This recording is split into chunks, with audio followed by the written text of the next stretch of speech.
Okey anak-anak, hari ini saya nak menunjukkan teknik melukis carta pai perbandingan.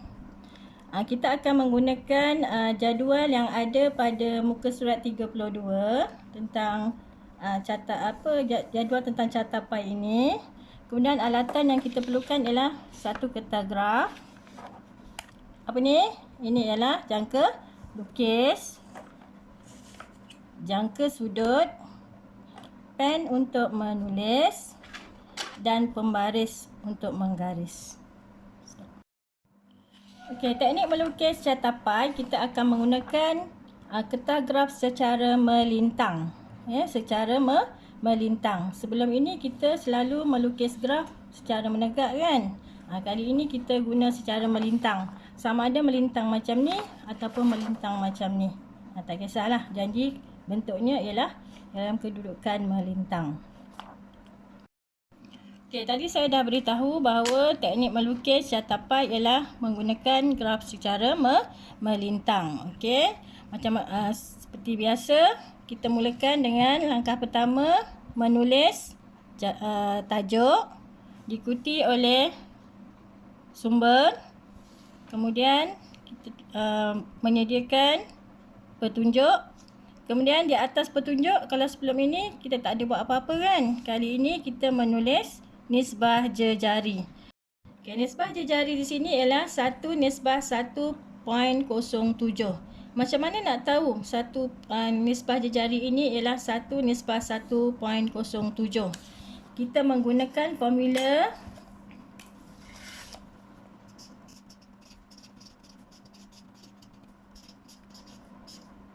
X per X nisbahkan kepada Y per X.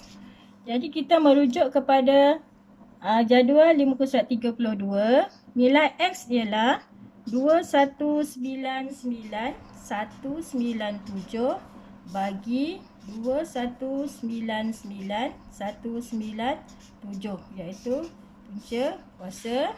Nisbahkan dengan nilai Y ialah 2505,765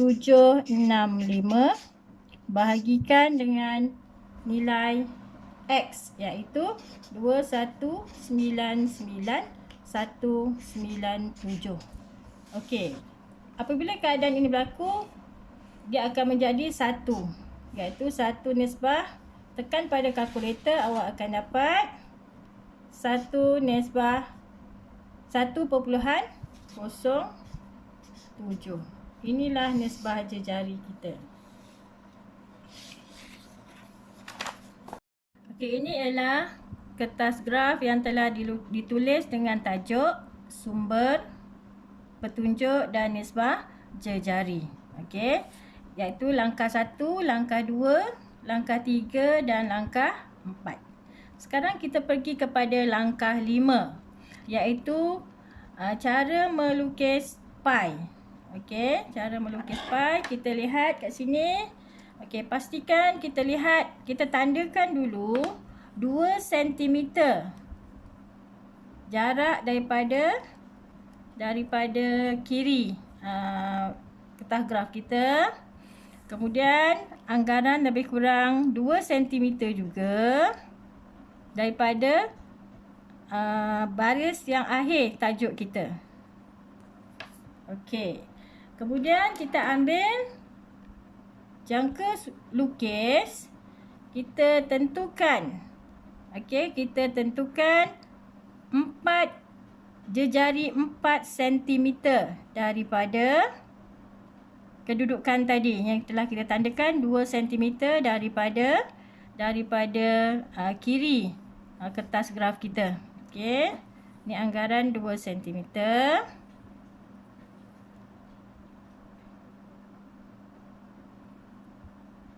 Kemudian kita lukiskan dengan menggunakan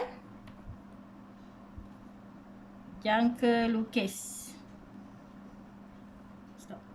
Okey anak-anak, kita lihat carta pai pertama kita dah siap. Pai ini akan menunjukkan nilai-nilai untuk separuh pertama tahun 2008, iaitu pai yang pertama. Ni bentuknya ya, iaitu 2 cm dari kiri. Yang atas tadi kita tanda tak apa, biar dia lebih tak mengapa. Sebab sini ada ruangan untuk kita tulis nanti. Okey, ini pai pertama telah siap. Sekarang kita nak pergi kepada melukis pai yang kedua. Pai yang kedua kita akan gunakan nisbah jejari yang telah kita cari tadi, iaitu 1/1.07. Jadi 1 kat sini ialah pai yang pertama, iaitu mempunyai jejari 4 cm. Okey. Kemudian kita nak cari pai yang kedua dengan menggunakan nisbah jejari ini, iaitu 1.07. Okey, tekniknya ialah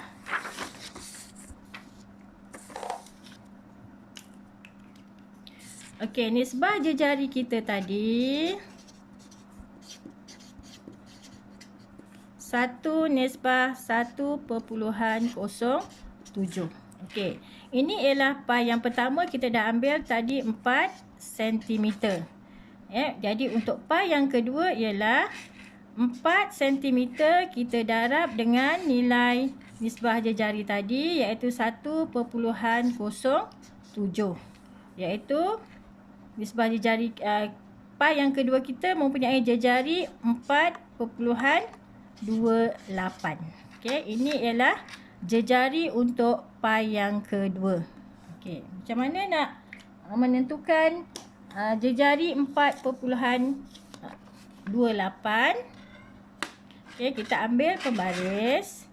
Jadi kita tandakan pada pembaris kita 4.28. Okey, lebih kurang ni kedudukan kita 4.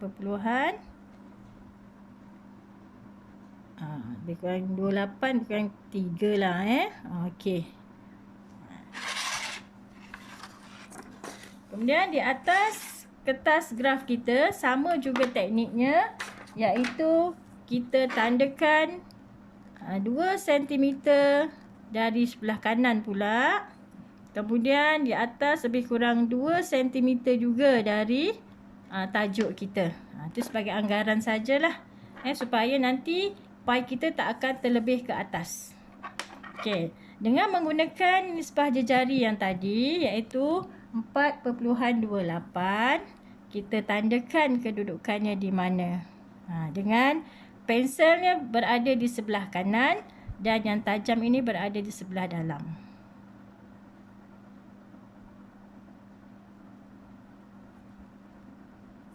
Okey, kemudian kita lukiskan bulatannya.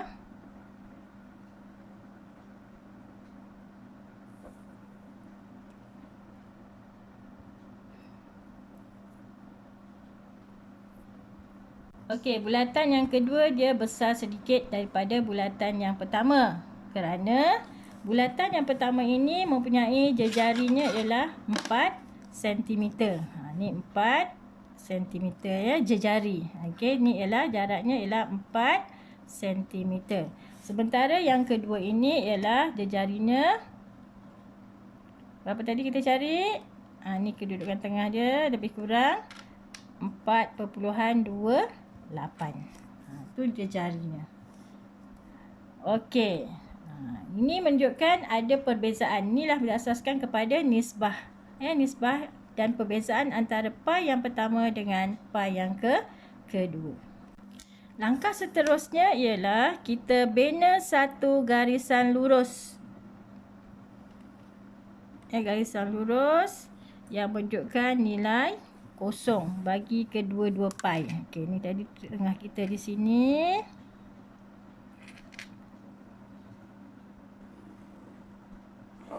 Okey, ini dikenali sebagai kosong darjah pada data pai kita. Okey. Seterusnya kita merujuk kepada jadual. Okey. Kita akan mencari sudut untuk pai yang pertama dan pai yang kedua. Okey, jadi sudut kita lihat di ruangan sudut. Okey, di ruangan sudut. Okey, ini untuk pai yang pertama sebab dia tahun 2008. Okey. Kita ambil jangka sudut ataupun protektor. Okey. Kita lihat untuk sektor yang pertama iaitu ahbar, sudutnya ialah 218.38 darjah. Okey, macam mana nak menentukan sudutnya? Okey, kita lihat kat sini. Okey, satu bulatan bagi catapai ialah mempunyai 360 darjah. Okey.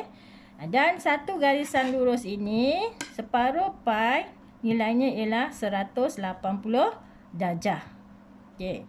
Sedangkan sudut kita ialah 218 darjah. 218.38 darjah. Macam mana nak cari? Cara untuk menentukan sektor untuk ahbar yang mempunyai sudut 218.38 ialah 218.38 tolak dengan 180 darjah. Ini ialah darjah.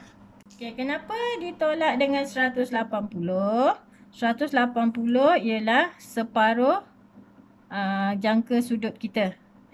Sebab nilai kita ialah melebihi 180 darjah. Okey, jadi berapa ni? 8. Jadi nilainya ialah 38.38 darjah. Okey, kita tengok.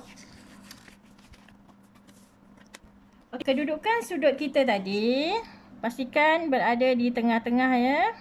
Ini ialah 180 darjah. Okey. Kemudian daripada nilai ini kita jadikan ini sebagai tapaknya. Okey. Nilai lebihan tadi ialah 38.8. 38 ni. Okey. Terus kita ambil jangka sudut tadi, terus jadikan dia sebagai penanda ataupun kita gariskan terus di sini. Okey, iaitu sudut yang pertama untuk sektor ahbar. Okey, kemudian kita pergi kepada sektor yang kedua iaitu television. Sudutnya ialah 101.7. Okey, jadi kita cari sudutnya.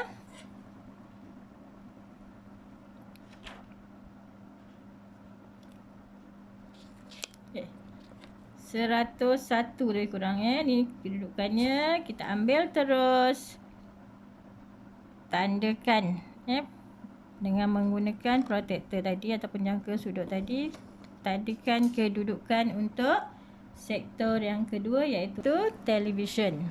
Seterusnya kita cari sektor yang ketiga iaitu radio, iaitu mempunyai sudut 15.19. Okey, kita cari, kita pusingkan balik protektor kita tadi mencari sudut 15.19. Lebih kurang di sini. Tandakan. Kemudian kita buat garisan. Okey, seterusnya pergi kepada sektor majalah, iaitu mempunyai sudut 11.59. Kita pusingkan balik protektor kita. Cari nilai sudut 11.59. Tandakan dan terus buat garisan. Okey, jadi sudut untuk setiap sektor bagi catapai yang pertama telah selesai. Okey, seterusnya kita pergi kepada sudut untuk pai yang kedua. Tekniknya masih sama, iaitu kita mulakan untuk sektor yang pertama iaitu ahbar yang mempunyai sudutnya ialah, kita cari ruangan sudut iaitu 234.65. Tekniknya masih sama. Kita ambil sudutnya sebab dia melebihi 180 darjah. Maka kita ambil nilainya 234.65 tolakkan dengan 180 darjah. Okey.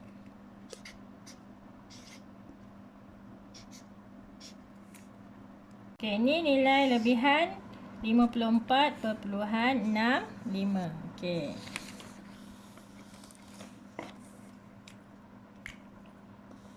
Okey, kita tentukan sudutnya. Ini ialah tadi sudut 180 darjah. Jadi kita letakkan jangka sudutnya begini.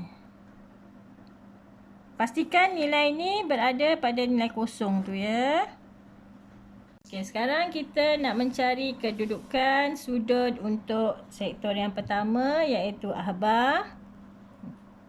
Okey, iaitu nilai lebihannya ialah 54.65.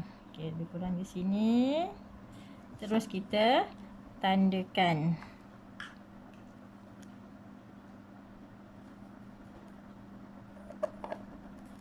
Kemudian sudut bagi televisyen iaitu 86.65. Kita pusingkan balik jangka sudut kita. 86.65. Lebih kurang di sini. Terus kita gariskan.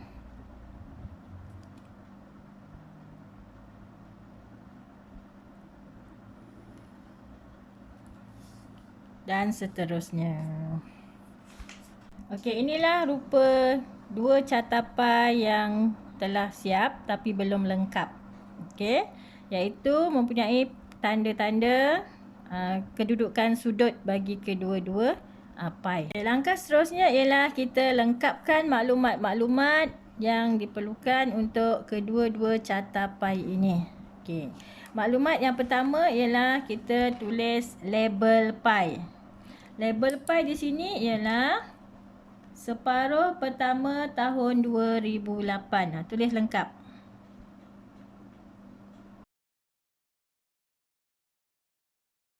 Kemudian label untuk pai yang kedua ialah separuh pertama tahun 2010. Letakkan di atas kedua-dua pai. Seterusnya kita lengkapkan maklumat untuk catapai kita. Okey, kalau tadi kita menentukan nilai sudut. Nilai sudut itu hanya digunakan untuk menentukan kedudukan sektor sahaja. Maklumat pada pai ialah kita menggunakan nilai peratus. Okey, kita tengok peratus yang pertama ialah 60.66%. Okey, kemudian sektor yang kedua iaitu televisyen. Nilainya ialah 28.25%. Kemudian radio, tak muat nak tulis, kita singitkan 4.22%. Kemudian majalah 3.22%. Dan media lain 3.65%. Okey, ini ialah maklumat bagi sektor pai yang pertama, iaitu menggunakan maklumat untuk separuh pertama tahun 2008. Kemudian kita lengkapkan juga maklumat untuk pai yang kedua, iaitu separuh pertama tahun 2010. Kita tengok nilai sudutnya. Yang pertama 65.18%. Dan 24.07%. 4.30%. Dan seterusnya 2.66%. Dan yang akhir sekali 3.79%. Ini ialah maklumat pada setiap pai kita. Dan yang akhir sekali kita tulis jumlah keseluruhan. Jumlahnya ialah, kita tengok jumlah keseluruhan 2199,197. Apa unitnya ialah RM, ringgit ya. Okey, jumlah yang kedua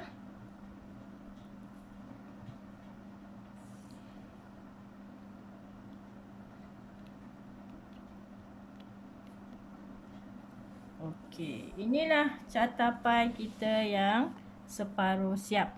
Kenapa separuh siap? Sebab kita sekarang berada pada langkah yang kedua akhir, iaitu mewarna bagi setiap sektor pai. Okey, teknik mewarna masih sama sebagaimana kita melukis graf. Iaitu kita pilih satu warna.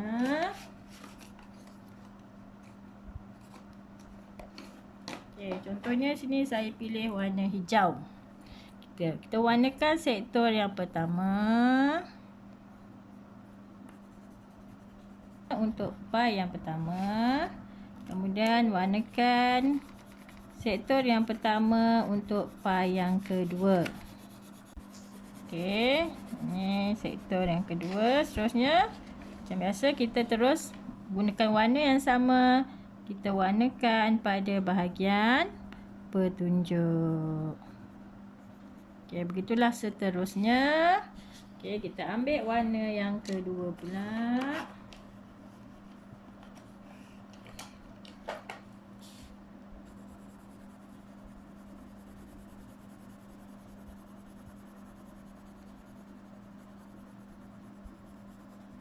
Tada!